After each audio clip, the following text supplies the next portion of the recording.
Hello అందరూ welcome back to my channel thoughts of Telugu అమ్మాయి. అందరు ఎలా ఉన్నారండి? నేనైతే చాలా బాగున్నాను. ఈరోజు స్పెషల్గా దోసకాయ పచ్చడి చేసిందమ్మ, అది మీతో షేర్ చేస్తున్నాను.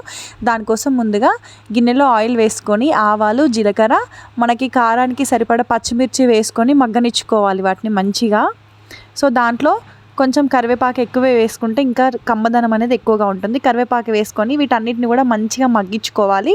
మంచిగా మగ్గింది అనుకున్నప్పుడు పసుపు వేసుకొని మనం ఇవి మగ్గిన తర్వాత కలిపి వేరొక గిన్నెలోకి ట్రాన్స్ఫర్ చేసుకొని, ఇప్పుడు అదే కడాయిలో కొంచెం ఆయిల్ వేసుకొని దోసకాయలు ముక్కలుగా చేసుకొని అందులో వేసుకొని దానిలో చింతపండు కూడా యాడ్ చేసుకోవాలి. నేను ఇక్కడ పాత చింతపండు యూస్ చేశాను. అవి కొంచెం పచ్చివాసన పోయే వరకు మగ్గించుకొని వీటన్నిటిని కూడా మనం మిక్సీ చేసుకోవాలి. దాంట్లో కొన్ని వేయించిన పల్లీలు కూడా వేసుకొని వీడియోలో చూపిస్తున్నట్టుగా మనం మిక్సీకి అయితే వేసుకోవాలి. మిక్సీకి వేసుకొని మనకి కారానికి సరిపడగా ఉప్పు, ధనియా పౌడర్ కూడా వేసుకొని మిక్సీ పట్టేసుకోవాలి. నేను ఇక్కడ పాత చింతపండు యూస్ చేశాను కాబట్టి ఇలా కలర్ అనేది వచ్చింది.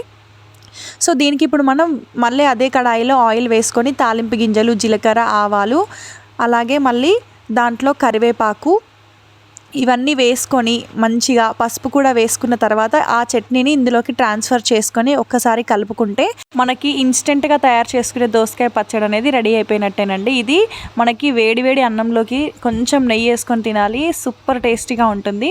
సో వీడియో అయితే మీకు నచ్చిందని అనుకుంటున్నాను. వీడియో నచ్చితే తప్పకుండా లైక్ చేయండి, షేర్ చేయండి, సబ్స్క్రైబ్ చేయండి. Thank you for watching this video. Bye bye.